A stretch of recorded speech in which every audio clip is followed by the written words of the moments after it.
So hello and welcome to the Patent Literacy Symposium and this session with the one and only amazing Dr. Anita Archer, Writing to Learn, Short Writing in the Content Areas. My name is Dr. Pam Kastner and I am joined by my colleague, Sherry Hartman. We are excited to facilitate this session for everyone.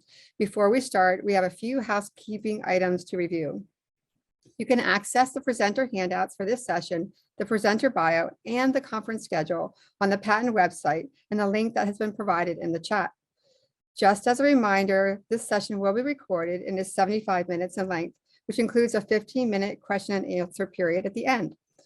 To access closed captioning, which has already been done, you can click on the icon CC Live Transcript on the Zoom control panel. If you experience technological difficulties, please go to the technical support guides area above the schedule on the symposium page. We would love for you to tweet out or share out on social media all you are learning from the symposium. Our hashtag is #PatentLit2022. And now we turn it over to Dr. Anita Archer. Pam, first of all, I want to compliment Patent on another excellent conference. One of the best in the United States, and the fact that you've made things so available to everyone is commended. So to all of you, welcome this morning. I'm in Portland, Oregon. It is just a little after 7 o'clock. So if you see me drinking coffee, now you know why. It's wake up time. And one of the things that Patent is doing in their conferences is extending to another population that has been joining over the years, and that is people who work in intermediate grades, 4th, 5th, and 6th grade, in middle school, as well as in high school, working in general ed, as well as working in intervention and special ed. So I was asked to do a number of sessions, which delights my heart. And one of them is on short writing. Now, why short writing? Well, when I look at the standards in Pennsylvania and in other states that are joining us, like Texas, they have standards that look at writing longer products, writing a narrative, writing informational text, and writing either arguments or opinions. But the end result is, when I observe lessons, I see very little embedded writing. And if we don't write, just as if we don't read, we're not going to get better at writing. And so we need to look at this in terms of what are valid kinds of writing that students could do embedded in their social studies class, in their reading class, in their math class, in their science class, in their health class. So that is what we're going to discuss. Now, in terms of participation, you know that if we want students to learn, they've got to participate. So you need to have paper nearby. I got out a brand new yellow tablet for this morning. And I'd like you to do two things. One is, if our intention is to improve our instruction and polish it up a little, we have to be intent on, well, I could really do this. I'm going to make a commitment to do it. Now, we're going to look at many different possibilities, but some of them will resonate with the students you're teaching, the groups you're teaching, even the students that you are teaching in a environment where you are tutoring them one-on-one. So writing down those things, and at the end, I'm going to have you put in the chat box what you thought was most useful in terms of your own work, which will also inform me in terms of what would be useful for other teachers. And sometimes I'm going to have you make oral responses. And I know that you are virtually in your home or in your workplace, but talk out loud, because we do know, in terms of active participation, the more overt the responses, not just thinking, but I'm saying it, I'm writing it, makes a difference. And I'll also ask you sometimes to read things with me, but stay muted. Sometimes I'll read and ask you to say the next word, but stay muted. So you'll be participating in this session, which is just a reminder that good instruction always is interactive. Well, so why short writing? I already gave you a little indication, but it's always, everything we do is for one purpose. And as I reviewed all of the late to the evening last night, the files that go with the sessions at your conference, all of them has their primary mission is to increase the learning of students. And so that's one reason we have students write embedded in our lessons. And they learn more because as they are writing in science or social studies or reading classes, they are rehearsing information, meaning they might have the information there, but they're transforming it into what they're writing. But also they could have writing exercises that required retrieval. In fact, that is one of the strongest kinds of short writing that could be done, something that required retrieval. Write down everything you learned about the legislative branches of the federal government. Go. And so in the act of trying to pull it out of your memory, it's strengthened and more likely to be retained.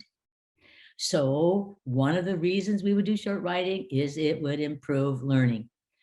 But have you ever noticed that when you write, that as you're doing it, it clarifies your thinking about it? And that's one of the great gifts of writing, whether it's very personal writing or professional writing or writing in content area classes. And it definitely promotes critical thinking. It also is a way to have more engagement so that we know that one of the high leverage practices in general ed, in special ed, intervention, is giving students many opportunities throughout the lesson to say things, to write things, to do things. And writing is one of those opportunities. In fact, one of the things that I have done recently in the last 2 years is train teachers, train administrators how to do walkthroughs virtually. And in the course of doing that, I watched 250 teachers teach lessons from kindergarten through high school. Yes, I got to watch high school materials where I had to study before I watched the teacher teach it. But what I noticed was that when the students were writing, that everyone was thinking about the content and reflecting on it. And I'll just give you one example that was so meaningful. So many teachers at the secondary level are having discussions where the students are talking about a topic. And what I noticed is what the research shows, that one of the problems in discussions is just a few students are participating. In fact, about 20% of the class speaks every time there is a discussion, and the other 80% don't participate. But when the teachers had these students write down their talking points before the discussion, we could see an immediate improvement in the discussion. And so particularly when the teachers would have them write it down, and if it was going to be a whole class discussion, they might have the students share their talking points with their partner before the discussion, but there was much more thoughtful participation. You've thought of your ideas beforehand, so your discussion is going to be much richer. And more students' voices joined in the discussion. So we do short writing for learning and short writing for engagement. And then, of course, we do short writing for writing. The more you write, the better you get. And we would also have very formal writing instruction, how to write a paragraph, how to write a topic sentence, all of those things that students need, how to do active versus passive voice. But in terms of this writing, it does develop writing skills. It keeps your writing skills sharp.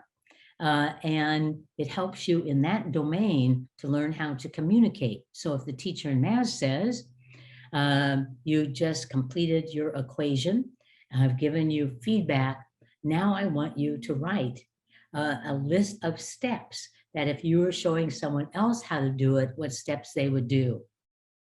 Whoa, develop writing skills, keep them sharp, but you are increasing your ability to communicate in that domain. So here are the things that I plucked out that I've utilized, taught teachers to utilize, that made a difference that we're going to look at. And of course, I put up the PDF file, but also the slides, because you're going to see that there's some slides that you want to just pluck right out and utilize in your classroom, and you're welcome to. You're even welcome to edit them if you say, oh, I have a better way to do it.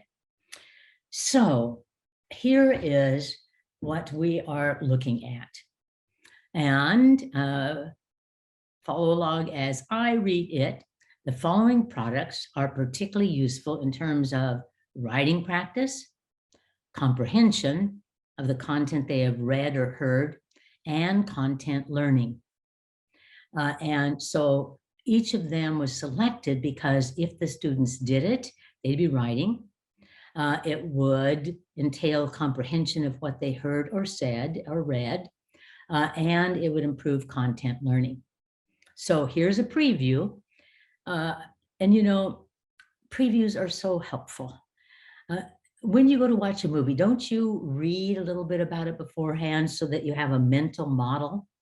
Certainly we know in comprehension that the students, if they have a mental model before they read something, it will increase their comprehension. So this is a little mental model for what we're going to cover. One, we're going to cover brain drains. And I put it first because of the power of retrieval practice. And students in a lesson could also have written responses to questions. And so we often pose questions and have students say the answers to their partners or classmates. But we could also improve that by, in many cases, having them write down the answers, then sharing it with a partner or their classmates. And then we have some very good work done, particularly Judith Hoffman's work in the Writing Revolution on sentence structures that could be used to have writing practice, comprehension of what they have read or heard, and content. And then when we look at what are the kinds of writings that really strengthen content learning.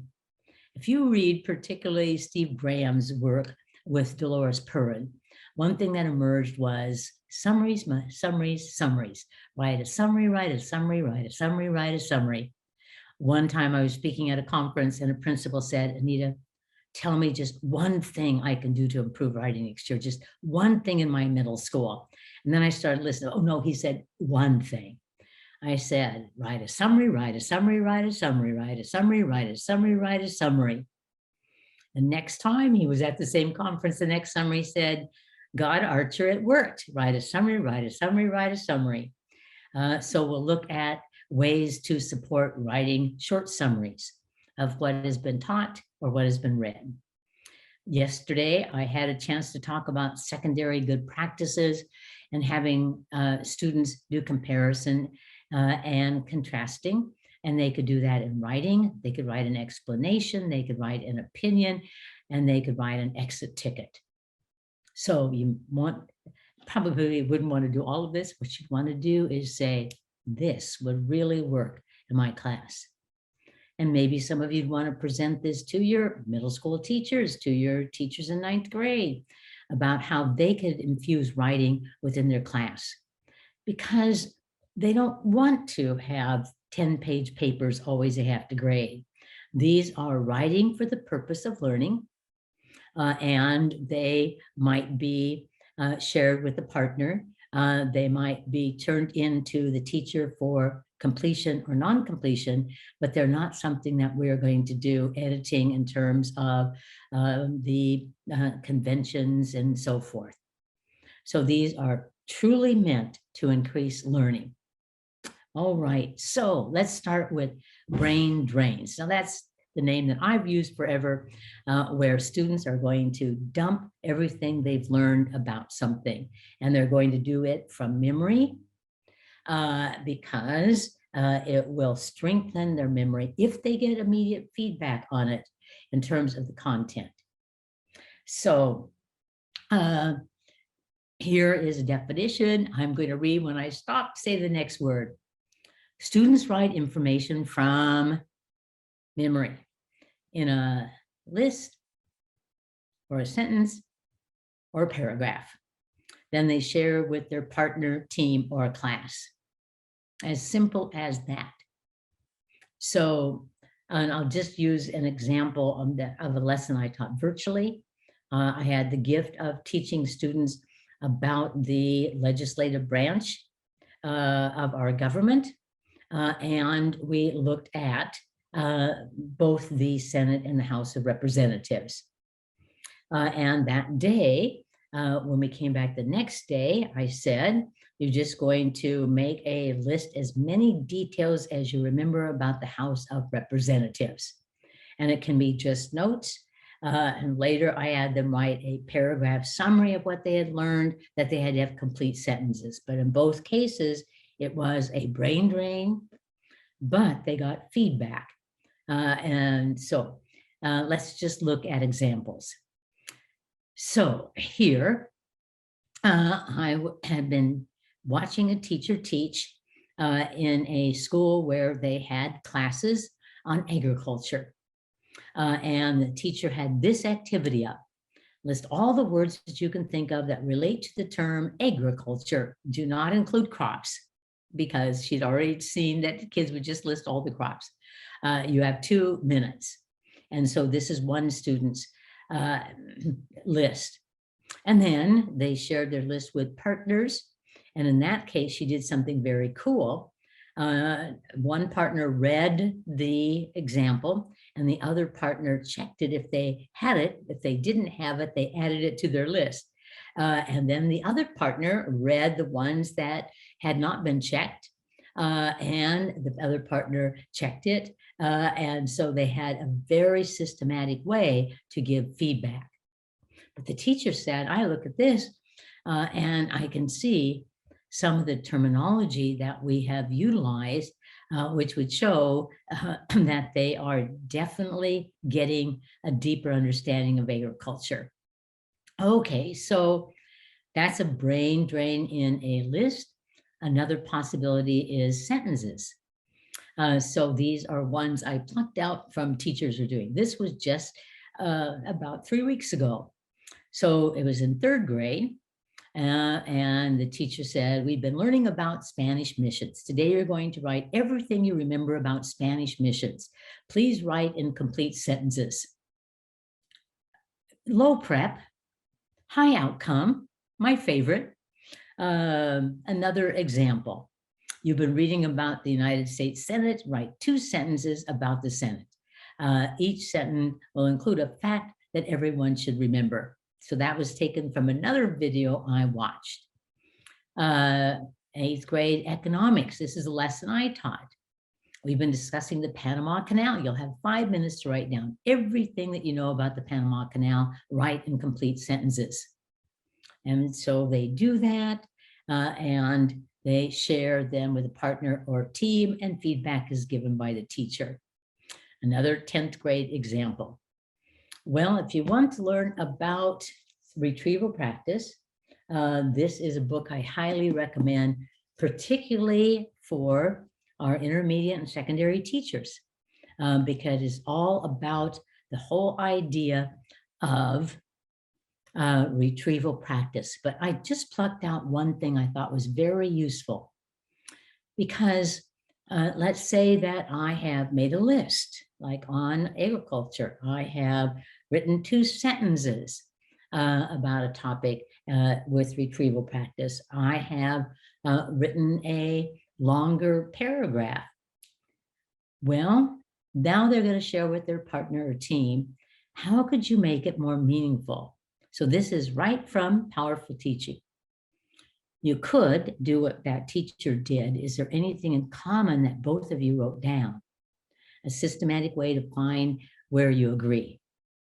Another possibility, is there anything that either of you have that is new, but neither of you wrote it down? Now that you're talking about it, is there anything else you remember? Or did either of us write down any misinformation? Or why do you think you remembered what you wrote down? Wow. I love this because this makes the pair sharing or the team sharing much more meaningful. I particularly like the last one.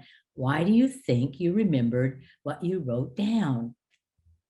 And the students might say, well, I remember that because it was emphasized in what we read. Or I wrote that down because we had talked about it in class.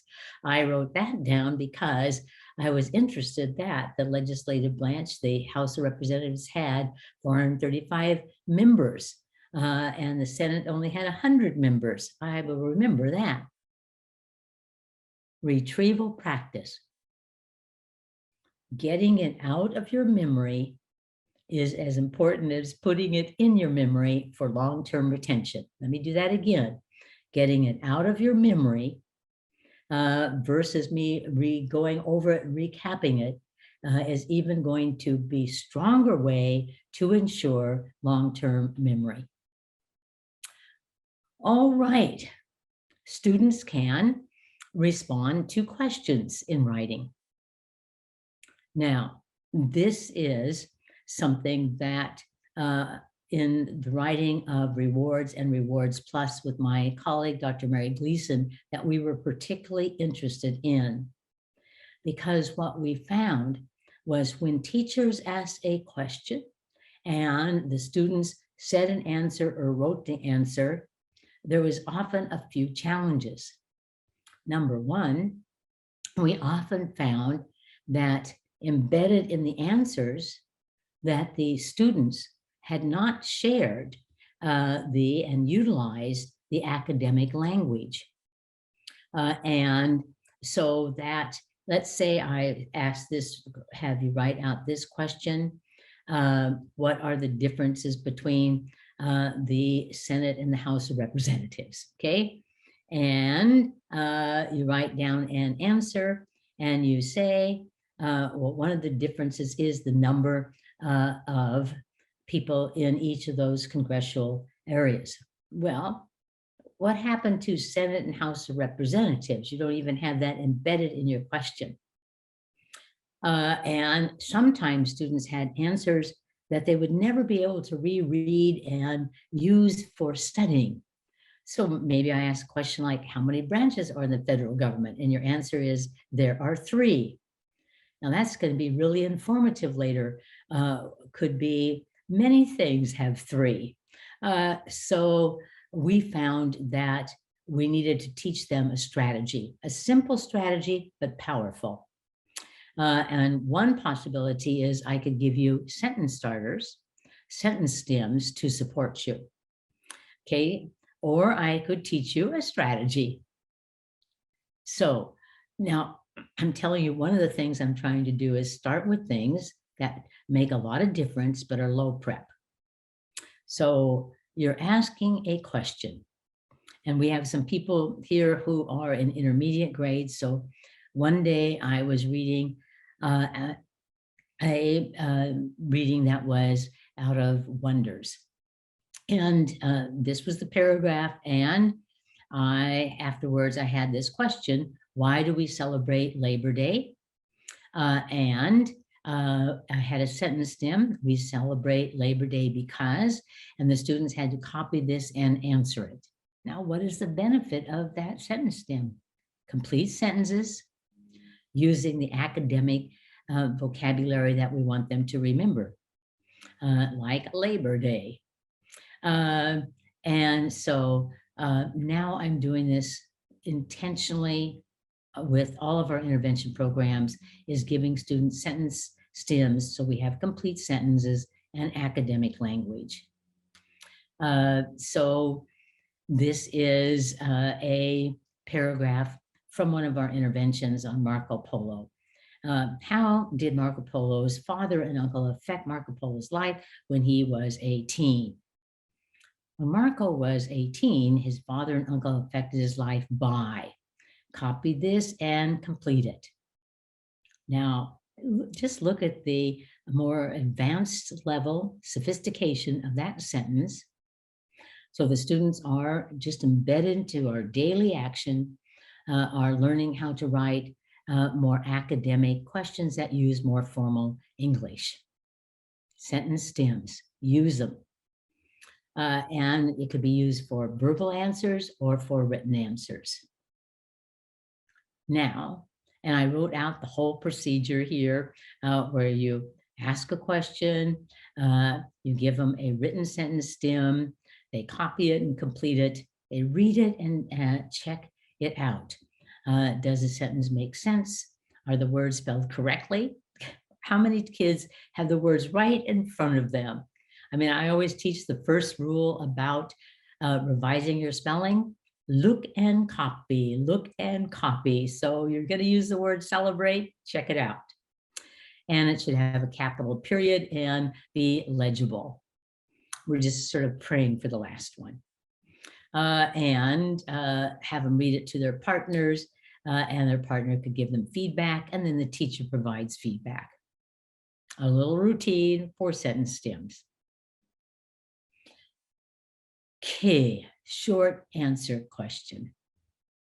So what strategy did we teach students in our work in mostly middle schools? Well, we taught them to read the item, the question, to turn the question into part of the answer and immediately write that down. So they're basically setting up their own sentence stem. But by writing it down, because so often answers did not match the question, this forced them to think about the question. And then they would either think of the answer and retrieve it, or if they were unable to do that, they could locate the answer in the article. And we often had them underline the critical evidence, then complete their answer. So you think, well, that's pretty simple. I know. Why not? Simple, but powerful. You've read it, you had to contemplate it, so you turn it into part of the answer and write it down.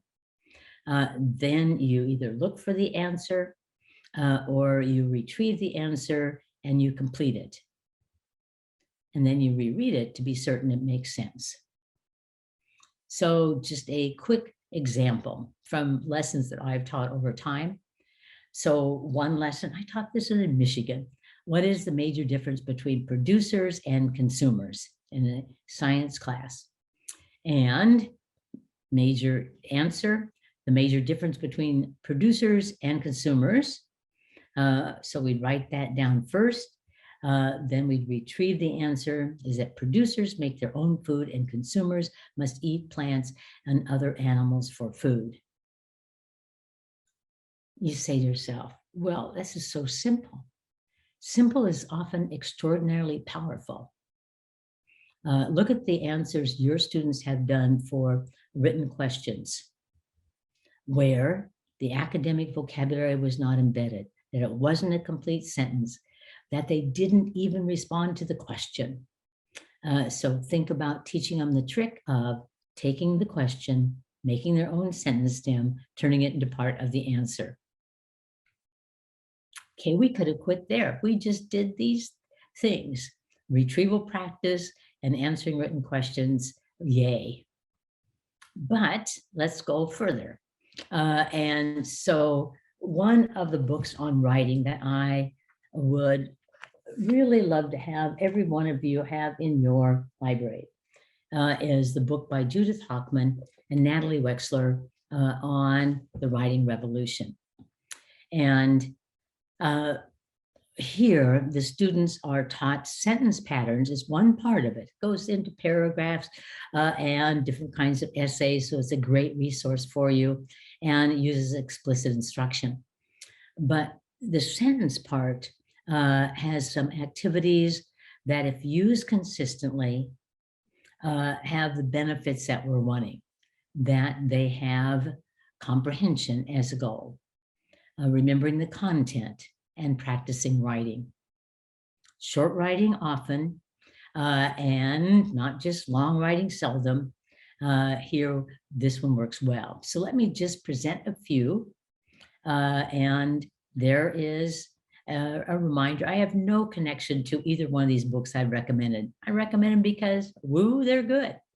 And the writing revolution, Judith Hoffman has written a number of books before the writing revolution. Then she put all of her work in one place. This is my favorite. I even gave you the page number, so when you get the book, you look it up. Is the because, but, so activity, where the students have read something or been taught something directly through lectures, and they come in the next day and they have a sentence stem and 3 conjunctions, because, but, and so. So this is an example when I was teaching it first through oral language and then through written language. So there is a stem. The teacher was happy because the children listened carefully. It does make us happy. The teacher was happy, but the children wanted class to end. That never happens, no. So you're going in one positive direction. The teacher was happy, and you change direction. The teacher was happy, so the teacher praised the children. A result. Now, let's just look at some real examples used in content area classes. I have many social studies and science teachers who use this as a warm-up activity when the students come into class to reflect on what they have taught in the last day or 2 days. And so that's just another example. Okay. So I gave you one. You got to teach this. So students will be able to write sentences with conjunctions because, but, and so when given sentence stems. And a little checklist for the kids. You could use this for other purposes. Is it a complete sentence? Does it make sense? Does it have conventions of capital letter at the beginning, punctuation at the end? Is the spelling correct? Is the handwriting neat or legible? So let's just look at some content area examples. So many of your reading teachers, and this came from a group that I was teaching that was 4th grade reading. And they had read a story called Wonders of the Night Sky about the Aurora Borealis. And so they came in the next day. They'd already been taught how to write because, but, so, and they would copy this down. Aurora Borealis is an amazing light show because, same sentence stem, but, a change of direction. The Aurora Borealis is an amazing light show, so, and they would complete that. Okay, so here's one of the students' examples. And the Aurora Borealis is an amazing light show because electric charges cause colorful bands of light. The Aurora Borealis is an amazing light show, but it only occurs every few years, a change in direction. The Aurora Borealis is an amazing light show, so we should travel to the North Pole to observe the Northern Lights. I mean, isn't sometimes children just delight you? And all kinds of smiles emerged when I got to read this. But remember that these have certain goals. Basically, they also show comprehension of what the students read. And they're reviewing the content that they learned about the Aurora Borealis. And they're working on their writing skills of more explicit, more sophisticated sentences. Now, you're secondary, most of you. Certainly this is appropriate. And this is an example from a lesson that I taught on Kenya as a part of a class that was looking at the British Empire. And one day I used these content examples in a session on short writing. And it wasn't 2 weeks later that a teacher had sent me examples that were utilized in science. And so the possibility of it used in many different classes really works. But its power would be like anything else, would be a consistent use of it. If they did this 1 or 2 times a week as a way to review what had been covered up to that point, they would get gains from doing it in terms of content, comprehension, and writing. Okay. I have to tell you, this is my favorite.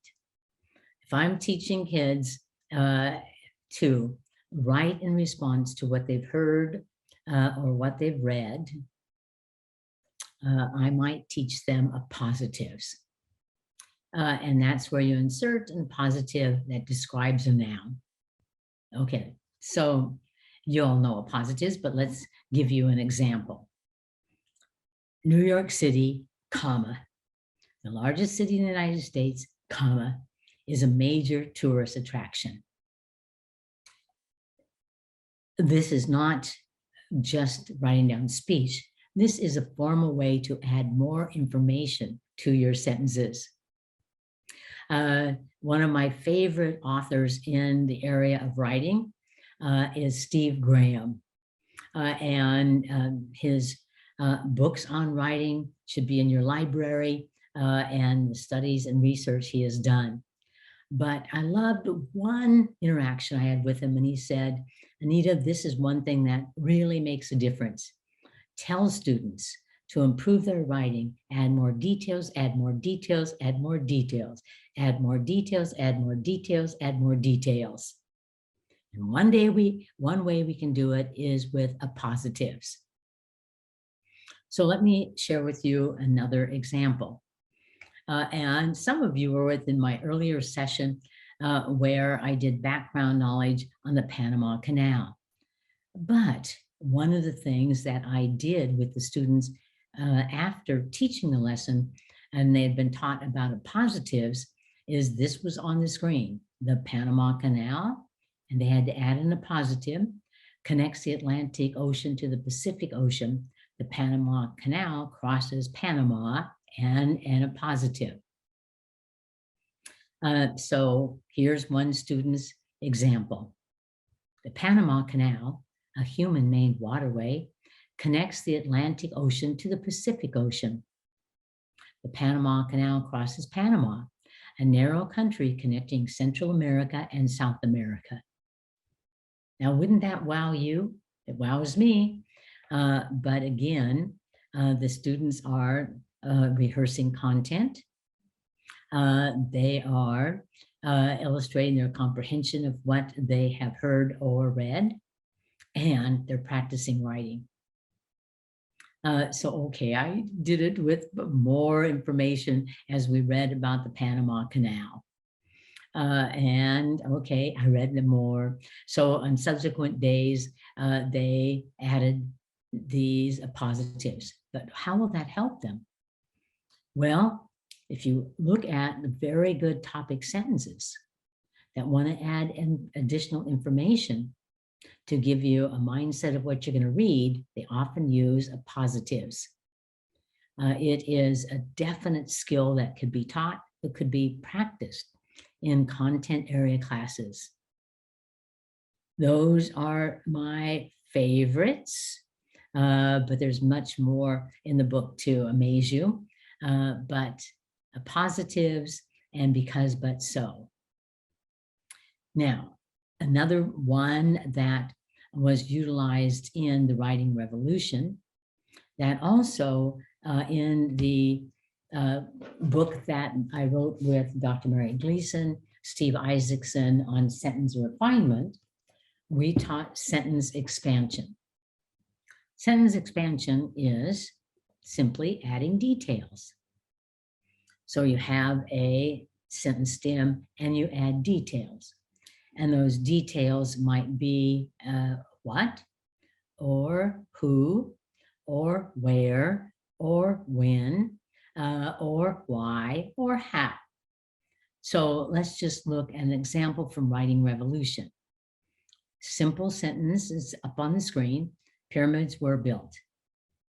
And the teacher gives questions of when, where, and why. And the students have to make notes. Oh, it happened in ancient times in Egypt to protect the body of deceased pharaohs. And then it is combined into a sentence. In ancient times, pyramids were built in Egypt to protect the body of the deceased pharaoh. Whoa, you intermediate teachers, would that not please you? So it goes right back to Steve Graham's idea that let's teach them how to add more details, and this is a very systematic way to do it. Fairly low prep, because you're going to put up a sentence stem, the questions that they are to come up with additional details, and then you model for them and practice with them before they do it independently over time to make it a sentence. Could it be used in other classes? This was a class I taught, a middle school 8th grade social studies. We had read 2 chapters about Andrew Jackson. And the next day when the kids came in, they had a sentence stem, questions what, when, and why, and they had to write down the details and then put it all together in a statement that sort of summarized up what we had written about. Now, let's you 8th grade teachers and 7th grade teachers think about what you would feel like when you got this answer from a student. On January 8th, 1815, comma, Andrew Jackson and his American forces won the Battle of New Orleans, comma, stopping the British from invading and seizing New Orleans and the vast Louisiana Purchase. This is the kind of writing that is short writing that would make a difference in our content area classes. I remember that teacher who said, you need more science examples. So she sent me also science examples that she was now utilizing in her science class. So she sent me this example, and carbon dioxide is produced during cellular respiration. Where does that happen? When does it happen? How? And the students had to put it together from their details and the sentence stem, their sentences. So sentence expansion is another way to meet our goals of content learning, comprehension, and writing. Write a summary, write a summary, write a summary, write a summary, write a summary, write a summary. And so there's a number of ways we might approach this. In one of our intervention programs, we taught summary writing in Rewards Plus using a simple strategy that I highly recommend to you because it was simple but powerful. List, cross out, connect, and number. List, cross out, connect, and number. List, cross out, connect, and number. So the students have read an article and are going to write a short paragraph summary. So the first thing they did was make a list. So one time I was teaching this, we read an article about the birth of penguins. And they wrote down a topic and they wrote a list. These are not sentences, they are details that they might include. They just made a list. But we want kids to revise before they ever write. So that they focus on the most critical content by getting rid of anything that was irrelevant. So they made a list and then they crossed out. So for example, here, the group I was teaching said the fact that the water was very cold was not relevant. And then, so they cross it out. So they're revising before they write and connect ideas that will go in one sentence. So we found that actually having kids physically connect ideas that they could combine into more complex, more sophisticated sentences was useful, but it took a formal connecting. List, cross out, connect, and number. So you think about what order would you like these details in your paragraph. And then you write with a topic sentence. And so this is the paragraph that the day I was teaching this, which took many days, actually, many things that we read, was what emerged. But I had so many, even high school students say, wow, list, cross out, connect, and number. No one's taught me really how to write a paragraph. List, cross out, connect, and number. Try it. It makes a difference and ends up with a paragraph summary. So what else? I put in another example just to show you that this could be done with much more difficult ones. So we had students read an article about Greek theater. They made a list of the details. They then stopped and reflected on it and crossed out the ideas that were less relevant to it. They connected ideas so that they could have sentences together, because many students have very choppy sentences because they don't combine any ideas, numbered it, and then wrote a summary. I like list, cross out, connect, and number. So another way to write to support students, to scaffold them for short writing in class, would be to give them a frame that they could use. So I'm going to show you many of them, and you're getting all of them with examples. So this was a frame for writing an informational text summary. And so the students would actually copy this. In this section of a chapter, a number of critical points were made about first, the authors pointed out that this was important because next, the authors mentioned that. Therefore, they indicated this was critical because finally the authors suggested that. Now, looking at this, you can see the intentionality here of giving a topic sentence, but then having logical details that came after it, and even having it supported with transition words that they might normally use. So here is one example. This was a lesson that I taught, and the students completed the sentence frame after it, the paragraph frame, forgive me. And I was teaching them about continental drift, a thriller. This is, remember, the decomposers. And so this was a summary of that. Again, it's exactly the same sentence stems for the paragraph frame, but different information added. Well, you might watch a video. And after the video, you want them to write. One of the things about sentence frames is that it gets kids going. So many students don't know how to get it going.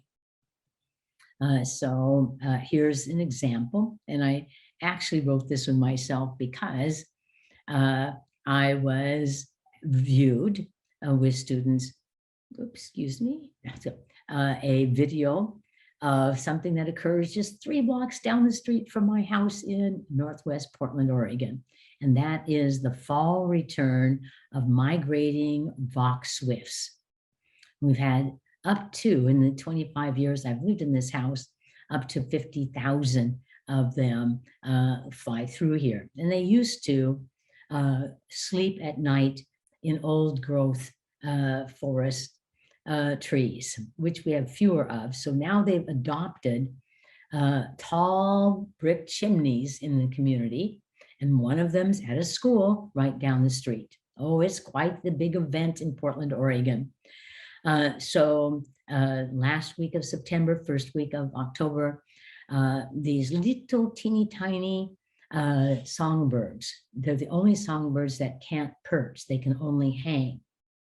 And so during the day, they're all around Portland, but at night, as the sun is setting, they come to the chimney and start swirling around the chimney. Swirling, swirling, and about 5,000 human beings are watching this as they swirl and swirl and swirl. And then one brave one goes in and the rest follow until they are in the chimney, hanging on the walls of the chimney. Oh, it's an event. So I used a frame for them to get them going and get the most important information down. So I included here one for compare and contrast. And compare and contrast is easiest to do if you say how they are similar and how they are different. So this is actually 2 paragraphs. An example, another example. You could have them do compare and contrast, filling in a graphic organizer and then writing from it. So this is, and I'm doing a lot of work on teaching civics. So this is one on the Senate and House of Representatives, how they're similar, how they're different. And then the students wrote paragraphs about the way they're similar and the ways that they are different. Other graphic organizers, they could write an explanation. There are a number of reasons why. The most important reason is, I bet some of you are already thinking when you could use these. You're going to get the slides, so you just pop that up and you teach students how to copy it and then complete it into an intelligent, coherent paragraph. Or there's another explanation, more complex explanation, a description. So my goal here was to give you many examples, but notice the power. Once again, we have comprehension, content, practice, and we have writing. All right, many of these, and you've got them, but they make a difference, particularly for struggling writers. Some of you are doing intervention, where students come to you and say, I've got to write up this process. And so you take out from your materials a paragraph frame that they could utilize. But what we're doing here is writing, writing, and more writing. Now, I just looked at our time, and let me just finish up here. Forgive me. So opinions and arguments. This is a short one. I think that I feel this way because another reason I feel this way, most importantly, I think for these reasons, I believe that. One day I was in Wichita, Kansas. I'll never forget this event. I was in middle schools and I was in 7th grade. And the school was predominantly students who were English language learners. And so the teacher was using frames so that they could learn more about sentence structure in English. They could get it going. I think that, so an opinion. And when they were done, the teacher had them reread it and revise it by fixing it up and adding more details and then editing it for conventions. And then they read it to their partner. But this was the moment I won't forget.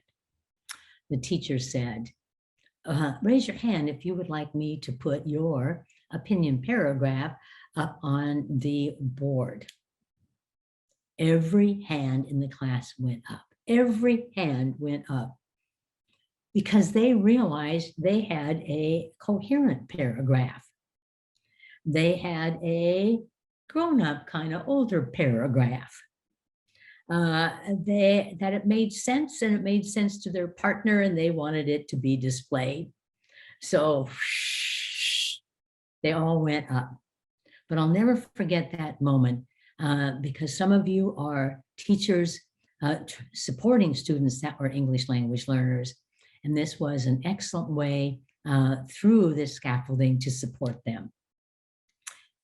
So an example of writing an opinion, and here they had, the prompt was to write an opinion about, would it be better to have been a woman in Sparta or in Athens? And this child said, I think it would have been better to be a woman in Sparta than in Athens. I feel this way because women in Sparta actually had more freedom than women in Athens. Another reason I feel this, and so again, it's coherent and it has been scaffolded for them. A little more challenging frame on an argument. And remember, you can say, oh, I think I can fix this up. Well, you're welcome to. So this one was, again, I did as a part of my work on Andrew Jackson. And the prompt was, do you believe that Andrew Jackson was the president